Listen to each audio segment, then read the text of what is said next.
Welcome back to the final part of the grand final of this year's Eurostar. Now, it's all been fun and games up to now, kissing babies, kissing presenters, cartwheels, somersaults and whatnot. But this is the serious bit. The Eurovision is a song contest. And now you get to hear the songs for the second time. And then you can decide not only which singer, but also which song we'll be sending to Turkey this May. Song 1, to be sung by Chris, was written by the songwriting duo of Brian McFadden and Jonathan Shorten. And it's called If My World Stopped Turning. I remember when we were kids, Eurovision was such a massive thing for us, and you know, all our friends used to come over to my house and we'd all sit there and eat popcorn and scream on Ireland. It's like the World Cup, sort of, in a strange way. It's like a bingo version of the World Cup. It's just that little kind of proud, competitive streak Irish people have, that if it's anything to do with Ireland or if it's something green, you know, you shout at it and you hope it wins, and if it wins, everyone celebrates, and you know, we're brilliant, and it's great. Well, it was a big family affair last year. I think obviously there was a lot of stress when Susan was in it, and all the excitement and the votes. And when she went out, then it passed on to Simon Casey, and obviously Kerry being there every week and having the baby in the middle of the show. It was a bit like the Osbournes McFadden style with the Eurostar. That for me last year, it was hell just sitting there. And even though I was sitting with, you know, Simon's family and Mickey Joe's family and the other writers, and we were all having a good time, it was real nail-biting stuff.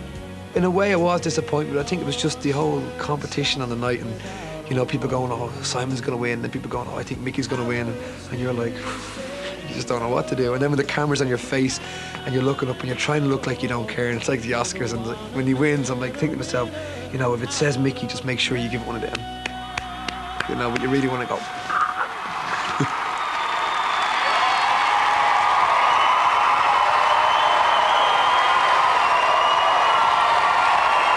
Now, with little help from Peter, Alan, Lee and Martin from Final Four, ladies and gentlemen, singing If My World Stopped Turning, it's Chris Doran. Brian McFadden.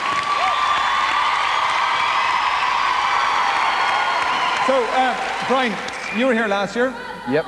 Thanks for making the effort with the jeans. Yeah. Great. I wore these last year, so I said I'm going to wear them for look this year.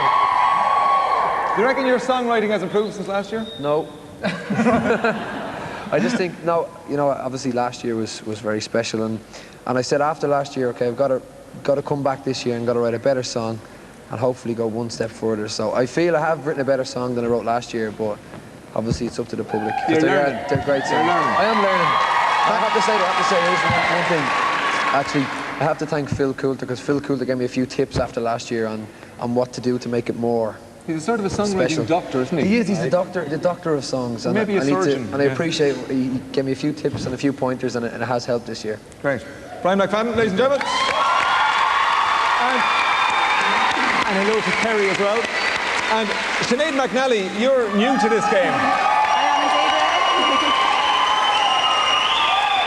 indeed. But you're obviously committed to songwriting. Absolutely, yeah. I work 9 to 5 though. I have a job. I sold my car last summer to make the demo, and this is the demo I submitted for this competition. That's commitment, so isn't it? Sacrifice, you know, got me somewhere. Well, it's paid off. It's paid off. So welcome and good luck tonight. Thank you. I've been suffering, you know. Well, you've been singing an awful lot, strangely enough. I've been suffering since I noticed this morning when I got up that the vocal cords are nearly gone, you know, because it's been a long weekend, but sure. Sounded good to me. What does it sound like to you, Brian? Obviously, when you write a song, and you know, I'm very, very proud that my song is in the last two, but I'm just so relaxed knowing that there's such a star as Chris singing it, because he is a star, no matter what anyone says. Okay.